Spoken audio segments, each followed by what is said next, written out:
Your speech assignment should have been submitted yesterday. I have gone in and marked those as missing in Skyward as of this morning. So if you have submitted it after 9:30 today, I would not have had a chance to go into Skyward yet to change that. Okay.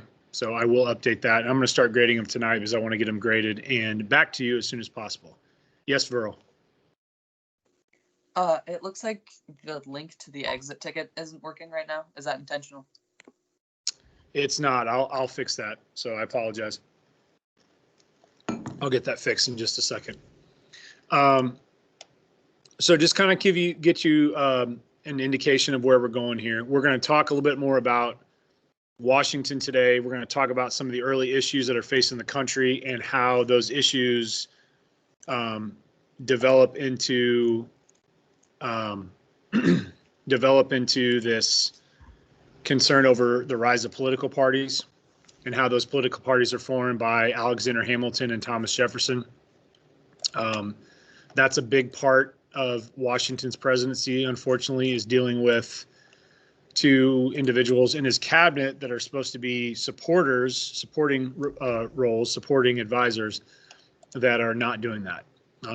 And if you obviously know about the history of Hamilton and Jefferson, that feud leads to the formation of the two political parties that we had in the United States. So a couple of things I really want to hit on with that, and then that'll lead us into an assignment that we're going to do tomorrow, which is an assignment that looks at two letters, two primary sources, one that's written by Jefferson and another that's written by Hamilton, both to George Washington, and both are indirectly complaining about the other person. So Jefferson's complaining about Hamilton, Hamilton's complaining about Jefferson, and how they're kind of having issues, kind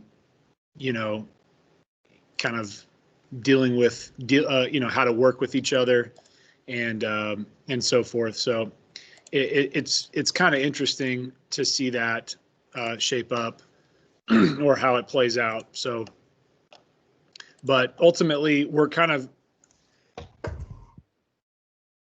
sorry about that. We're kind of really, treading forward in looking at how, the country's getting off on trying to get on the right foot, and the issues that it has, including with money, which is obviously going to be a big problem that we're going to be facing as a country, and what that looks like. So let me get that set up and we'll get started here in just a second.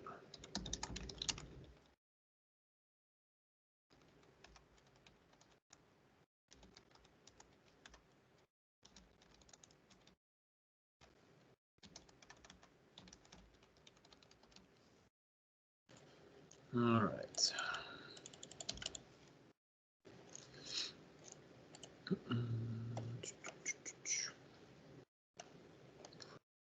One of the things we looked at yesterday was this quote by Hamilton that talked about energy needed as a big part of the role of the executive. And I find that to be interesting, again, kind of thinking about it more on how Washington and whether or not he would have been that figure to bring that energy. I really don't see anyone else that could have had that, that sense of purpose as the first president. You could argue that some people would say that, Washington was older and would not have brought the energetic nature that was needed according to Hamilton. But one thing you have to remember is that they have to get this first presidency right. Okay, I can't stress that enough. And I know looking back, it's more obvious than anything, but if they don't get the first presidency correct, then people are going to be questioning it. People are going to be questioning the notion that, a presidency is ideal. And they're going to start looking at, did we make a mistake? Should we resort back to a monarchy? Because people were thinking that going back to the time of the Articles of Confederation, where our government was a disaster and we couldn't do anything correctly. So I'm going to show you an expanded version of this quote on Hamilton, because that brings up a few other points that I want to talk about, and then we'll look at some of the issues that are facing the country here. So, all right. So yesterday we looked at this quote, and I had a few part of it, but I found an expanded part that I wanted to really emphasize. So we're going to look at this. It says, and again, these are from the Federalist Papers. You undoubtedly know what those are if you're a Hamilton fan. They were written by John Jay, James Madison, and Alexander Hamilton as a way to convince people that the new, stronger federal government was needed for the success of the country. So he says, energy in the executive is a leading character in the definition of good government. It is essential to the protection of the community against foreign attacks. It is not less essential to the steady administration of the laws, to the protection of property against those, against those irregular and high-handed combinations which sometimes interrupt the ordinary course of justice, to the security of liberty against the enterprises and assaults of ambition, of faction, and of anarchy. Now, we've seen this word ambition used in this context because that was one of the questions on the test, the assessment that we had about ambition and counteracting ambition. So interests and desires by individuals wanting to be able to do something specifically to maybe benefit themselves, and how that has to be counteracted by another branch. So whether it's the executive or the legislative, judicial. Anarchy is obviously, if you know anything about anarchy, it's the concept of what would be the opposite of a structured government setting, which is something that Hamilton would be concerned about.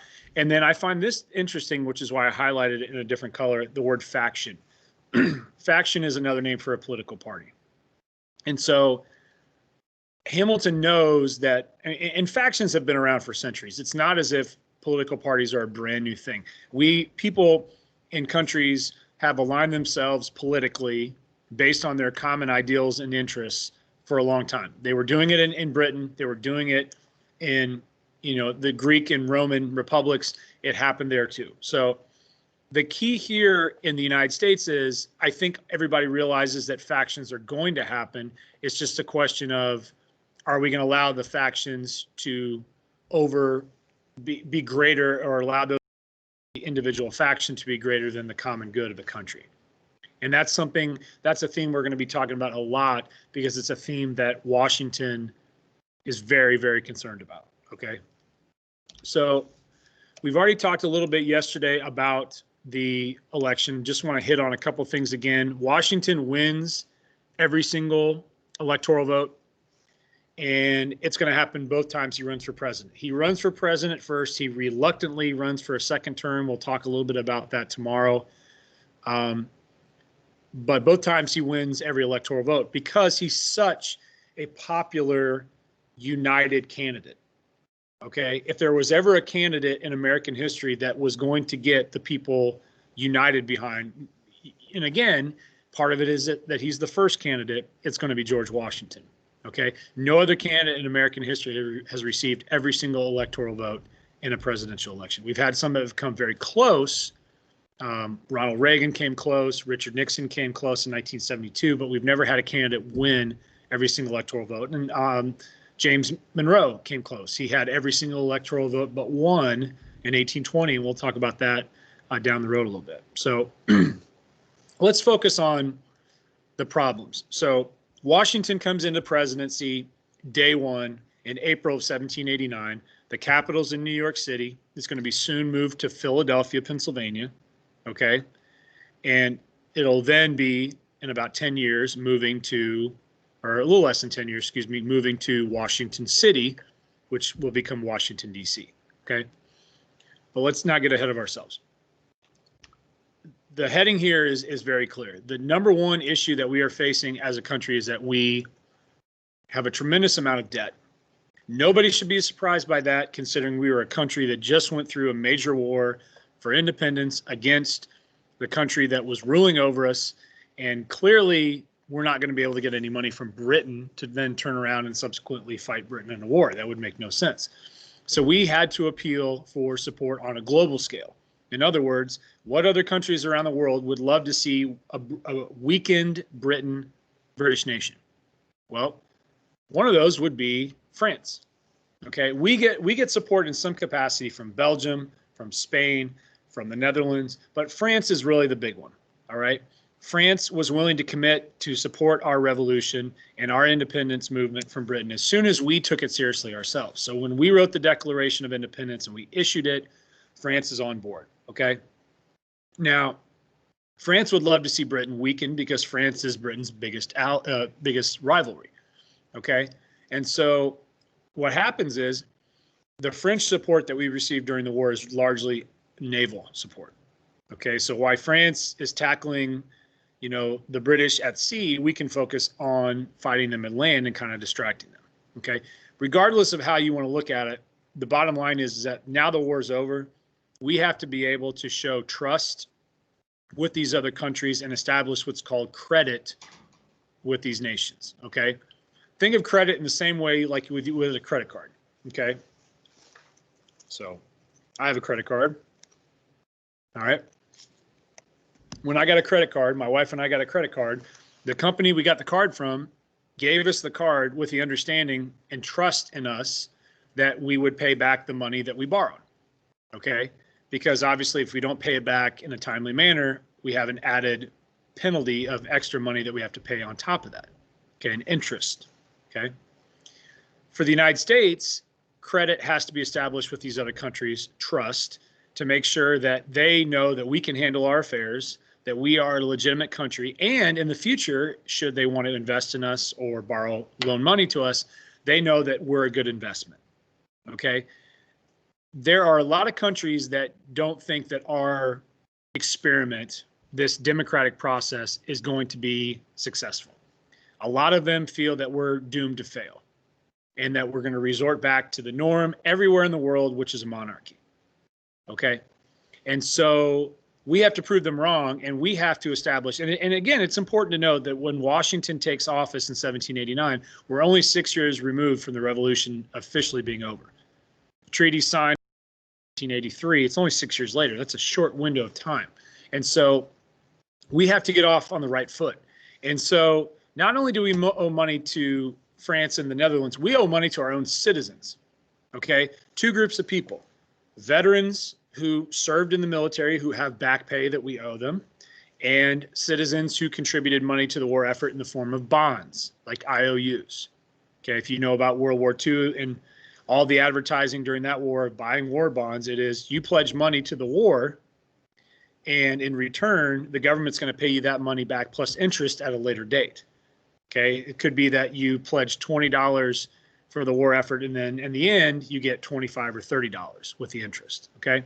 So that's the goal here. But ultimately, we need to make sure this money is paid off. Now, some states have already done this. Some states had begun to pay off their debts in the form of taxing the citizens, taxing land, taxing products, whatever the case may be. Land was the biggest thing that was taxed. Okay. Because again, you're not going to magically make money appear. You can't print a bunch of paper money to magically make things better, because we know that when you do that, inflation happens. And when inflation happens, the value of the currency goes down. All right.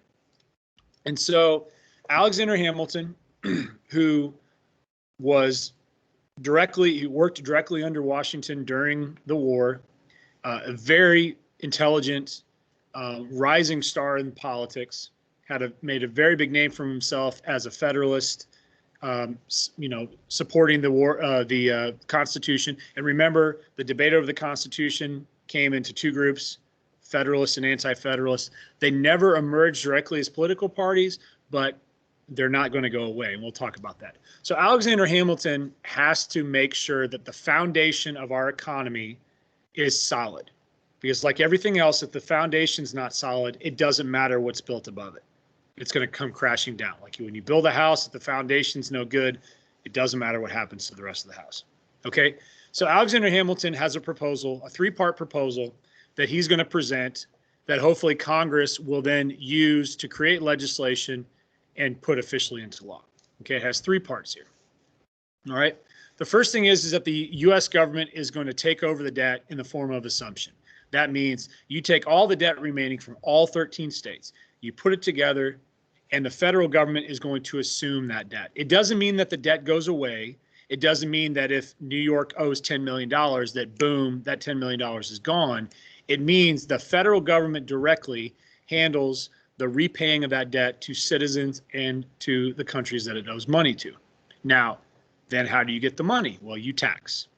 You tax the states directly, and the states have to pay the taxes to the federal government, and then the federal government uses that money to pay off the debt. The policy here, though, is that the federal government handles this instead of, okay, we're going to depend on Maryland and Georgia and Pennsylvania and New York to all pay back their money, which could happen at different points in time.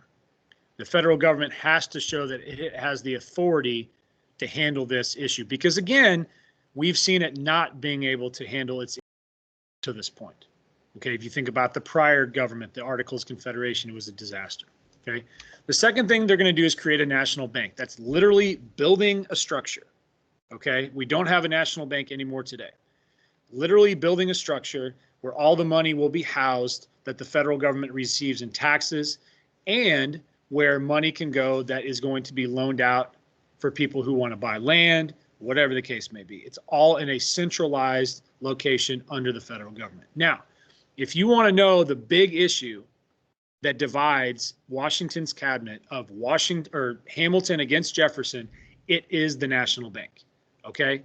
It is the national bank more so than anything because this is the issue that is ultimately going to lead to not only Thomas Jefferson resigning as Secretary of State, but ultimately how these two political parties form and then become polarizing. And then the last thing is tariffs. Tariffs are taxes that you import from another country. So if you're buying goods from Britain, you're going to have to pay a tax to the federal government on top of what you're paying for that good. Now, why would they want to do this? Well, Hamilton wants to encourage people to buy goods here in the United States so the money remains. It's honestly no different than if you decide to go to Bloomington Hardware instead of going to Lowe's, or you go to Blooming Foods instead of going to Kroger or Walmart. The idea is if you buy it locally, the money stays circulated in the community rather than leaving because it's a national company. So Hamilton basically says, okay, if you want to buy manufactured cloth from Britain for $1, you're going to have to pay a $2 tariff on top of that. So it totals $3. And therefore, why don't you buy it from your local producer of cloth for $2? Okay. So the price goes up a little bit, but it's still cheaper than the tariff that the government was going to place on you. Very unpopular for a lot of people in the South, but ultimately this proposal has to go through. Now, the problem is, and I'm not going to try to overwhelm us with, this, the bottom line is some states like this, some states don't. Some states had already taken care of their debt on their own. Some states had not. And ultimately, Hamilton is faced with a dilemma because he doesn't have enough votes to get his plan through in Congress. Okay, so if ever you're in a situation where you're at this kind of crossroads, you have to compromise. It's the same thing that's going on currently in 2020 in Congress on the stimulus bill to help families through this COVID-19 crisis. Same thing, compromise. Now, this compromise is pretty unique because this compromise is going to move the capital from Philadelphia to the banks of the Potomac River, which at that time was, and I'm not kidding you here, called Foggy Bottom, which was a swamp area. It was land that was controlled by Virginia. Now, geographically, if you look at the original 13 states, Washington City, or what it became Washington, D.C., is centrally located along the coast of the original 13 states. The southern states and people like Jefferson and his colleague and friend James Madison wanted to see the capital move further south so that their interests were not going to be forgotten if it was in the north. So ultimately, that's why the capital is moved from Philadelphia to Washington, D.C. Okay, so that's the origin from that. Now, here's where it comes to head, and this is ultimately in a lot of ways the reason why Jefferson will quit as Secretary of State in the end and not work with Hamilton. interpreting the Constitution. Meaning, when you read the Constitution, do you read it and understand it verbatim, or do you read something and insinuate it as, well, it could mean this in this situation, or it can mean this in this situation? That's the basis for why political parties are formed, right here. Okay, and I'm going to show you this in a graph sense in just a second here. Okay, so take a look at this T chart I have up on the screen here. This is a basic breakdown of the characteristics that will be for each of the two main political parties that are created within Washington's cabinet. Alexander Hamilton and the Federalists, largely the same people and the same beliefs as those who wanted the stronger central government in creating the new Constitution. And then the Democratic Republicans, notice the hyphen there. Really, they were just called Republicans, okay? Not the same as Republicans of today. Neither of these parties really, you can say, are a comparison to either party today, because much different time period in history. You just can't make that comparison, okay? Now, one thing that's interesting is that we see James Madison as a Democratic Republican.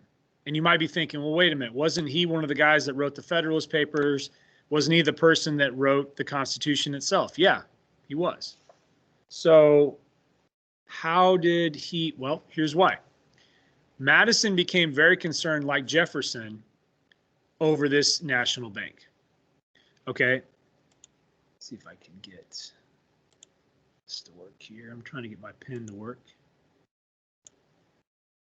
There we go. This is what it came down to.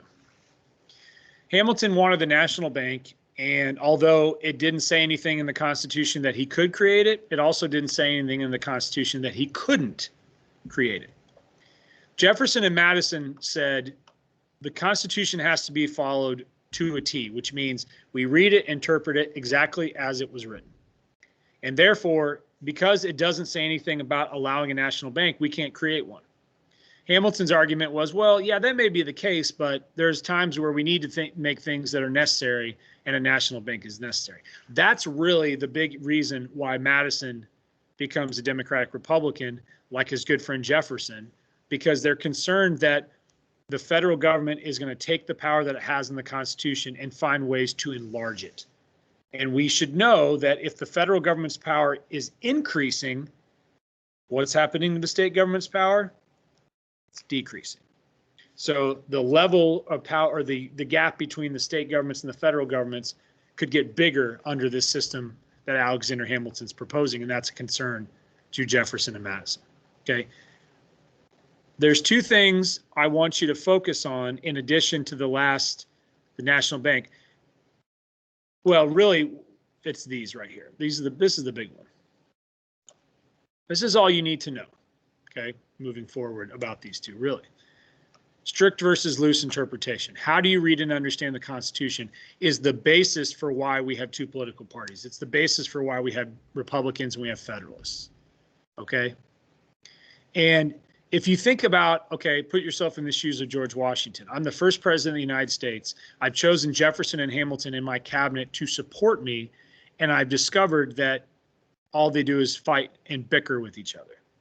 That's not exactly productive if I'm the first president. First of all, trying to figure out what my role is and what I'm supposed to be doing and how I'm supposed to be operating a country when, again, nothing's happening.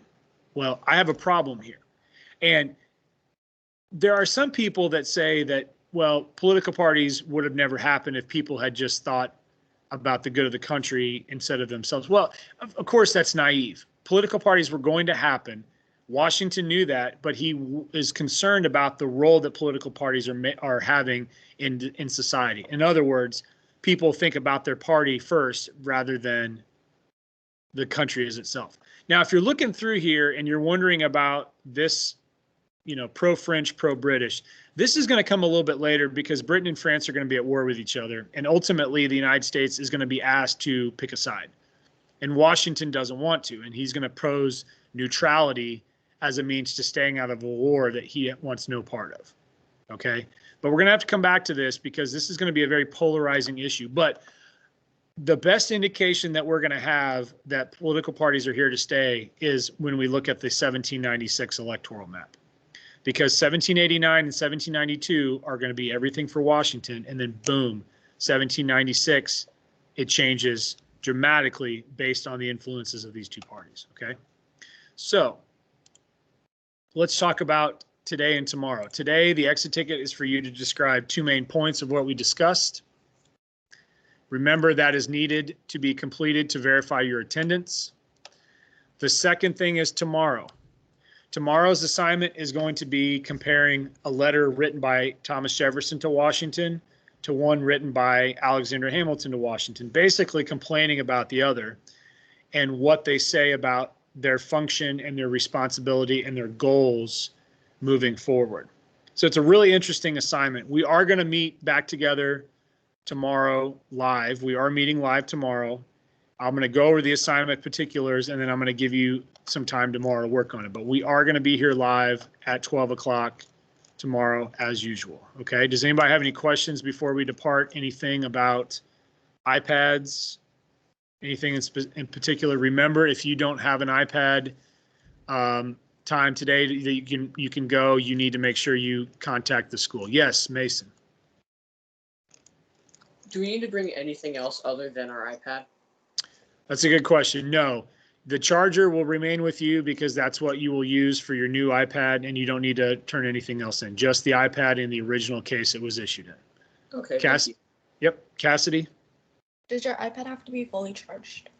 Nope. Doesn't have to be fully charged. I wouldn't recommend it being dead, but it does not have to be fully charged. No.